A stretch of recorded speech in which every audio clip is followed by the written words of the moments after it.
Round 1, I-5 team tournament. I end up against Crucible Guard. I know he's dropping Syvestro into my Kalisa and Rahn. I decide to drop Rahn. I just do. Yeah, an assassination caster into a really hard to assassinate caster isn't the greatest idea, but here we are with me doing it anyways.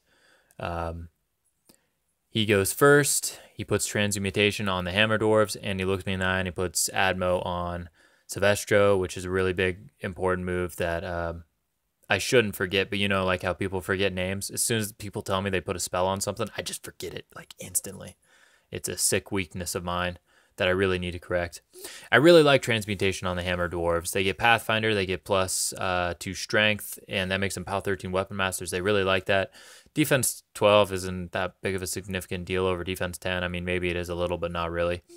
The other option for Transmutation that many people do is they put it on the Rocketmen to make them Defense 16 to Defense 18. However, after talking with my opponent, he pointed out some really interesting things to me. And that is that Rocketmen Defense 18, no one just even tries to attack, and they're not soaking up attacks like they're supposed to. Basically, with Rocketmen, the slug gunners are supposed to kill jacks, and the regular guys are supposed to be annoying and do things with POW 10s that POW 10s do, like kill small infantry. And just be annoying and absorb attacks.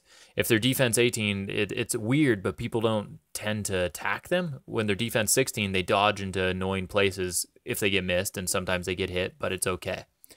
I kind of like this point of view. It's an interesting take on a new faction, something for you guys dabbling in Crucible Guard to consider. Anyhow, he just got up the board. Yep, put out some clouds. So I'm going to do the same thing, get up the board, try and be out of threat ranges and stuff, try and not give much away on the left for Anastasia and Hutchuk, but I'll give some stuff away on the right, like a soulless escort and a battle mage for Anastasia and Hutchuk. I make 2 positioning mistakes. Chimera and Elara 1 are usually my first things to activate. Chimera is just going to go set up spells before Rahn activates or any battle mages activate. And Elara 1 needs to get in the spot where Disco can be in range for speed of death. So the way they are right now, they're trapped, which is noob mistake, I guess, round 1 jitters. So he's going to move forward pretty aggressively. Morley pops his little Morley 4-up tough, no knockdown, mini feat that's in range 10 all around him. Pretty cool. He figures he's just going to lose him next turn anyway, so let's do it now. Hutchuk comes in, kills a soulless escort, and knocks down a battle mage. He shoots some assault shots. I have them scatter into nowhere. Notice there's only 2 combat Arcanists. That's because I scattered one of the AoEs right onto it. I felt so good about that. Anyhow, yeah, other than that, not a whole lot happened on his turn. Anastasia's annoying and running back there behind the Arcanist unit. So, I think it's assassination time. Syvestro's over there. He's got Admo on him. It's hidden behind that that jack, and he's got his cloud thing up. You can kind of see its blue lines right there. So I have a play for attrition where I blow down his 2 solos over here with Disco and Speed of Death away, and then that I don't have to worry about him scoring that flag, and then I score this right zone with Disco, clear Hutchuk, and do a whole bunch of attrition work with feet, and then I could probably pull one of the jacks and kill a whole bunch of Hammer Dwarves and score this flag, and that would be my attrition. I doubt I would clear the middle zone, but maybe. I would get rid of the jack, the suppressor right there, because I'm worried about it hosing battle mages, and that way he wouldn't score his zone. But all that I just said, ignore that. It sounds good. Instead, I'm going to go for an assassination run. So the first thing that's going to happen, here's the basic plan. Disco's going to spray Mr.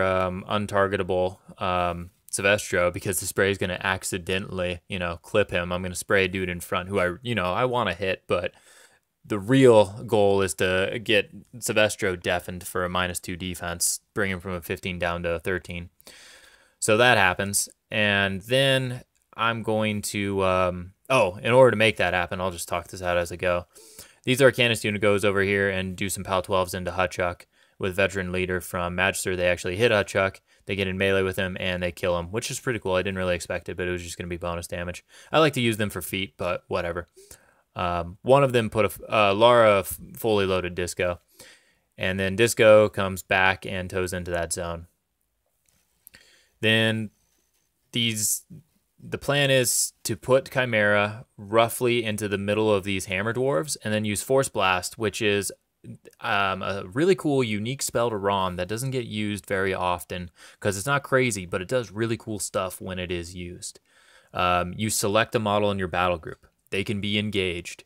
They don't have to be an arc node. It can be Helios, for example. Any model in your battle group. And all models within 2 inches of that model get pushed 4 inches back. It's not up to 4 inches back, and I can choose who gets pushed first. So the goal is to run the Chimera in the middle of that pile and then push them all back, and that I'll be within 5 of Syvestro, and then TK Syvestro out of the cloud, Helios drag him over, and kill him, and Battle Mages shoot him, and, you know, happy Rahn play. So there's a couple of things that are problems. This Hammer Dwarf right here is blocking Chimera's path, so I activate the Battle Mages who are also blocking Chimera's path, and only one of them hits, and they pull the Hammer Dwarf over here to the left. Then there's this other Hammer Dwarf right here, who, this guy.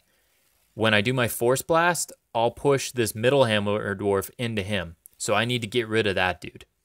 So one unit of Battle Mages comes over here, and they push him back just a little bit, so now when I do my Force Blast, there's a happy place for this guy to get pushed over here and no longer being engaged the Chimera. Because the Force Blast needs to clear out the Chimera so that I can channel through it and do TK. So those things happen. I get the Chimera there, and as soon as I end my activation, Syvestro Admos. Or as soon as I end my movement. The thing that sucks about Syvestro is he can only be targeted if you're within 5 inches. If you're within 6 inches, if you end your movement within 6 inches, he can Admo. So he Admos to the back of the cloud, and I am no longer in 5 inches. Within 5 inches of him for line of sight for TK. So I sit there, I scratch my head for about 30 seconds. I'm like, yeah, you got me good. That dude. And then I TK my Chimera forward, and now there's a little happy landing spot where no one is engaging the Chimera, and I'm within 5 of Syvestro again. However, I can no longer pull him to the front of the cloud because I planned on just pulling him right down the middle, right to Helios's happy bear-hugging arms. So that doesn't happen. So instead, I TK him to the edge of the cloud on the right-hand side of this Hammer Dwarf. He gets stuck on that Hammer Dwarf, unfortunately.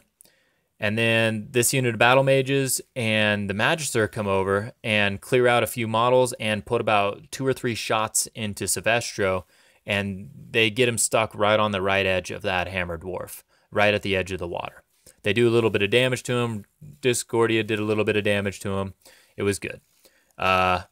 So now we call a judge over, we use steppers, and we use a lot of tools, and we figure out if Helios with an Eilish Scaredy reroll, needing 6s to hit Syvestro, if he hits him all 3 times and Helios tramples, can I get him into melee range?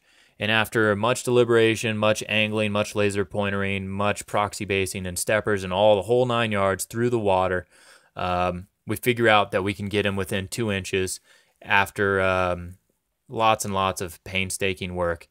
And this is more or less what the table looks like. After all that jazz happened, that proxy base is Helios, and that's Syvestro, and you can see the steppers, and each proxy base and stepper and proxy base is each pull that was on Helios and how far he would go. And yeah, Syvestro is within 2 of Helios, and Helios needs 5s to hit now him in the back because he's a 6, and Syvestro in the back is at 11 after Deafen. I have 2 bot attacks. I hit him with the first one. I roll an 8. It's dice plus like 8, I want to say. He shaves it down to 3, but the 8 and the 3 is 11, and he already had 6 damage on him. It kills him in the first hit, and I feel really cool because I killed Syvestro, who is stinking frickin' hard to assassinate. My goodness. Yeah, I had a cool attrition plan, but you know what? Let's started round 1 off with a bang. Wasn't very fun for my opponent. He's still at 40 minutes a clock. I'm at 17 minutes a clock because I did a 30-minute assassination run turn. Yeah. Yeah, that was pretty cool. I really liked that. It was stupid. I feel like I got really lucky, and yeah, pretty cool, right? Thanks for watching. Let me know what you guys think. Hopefully you approve of my nonsense. uh,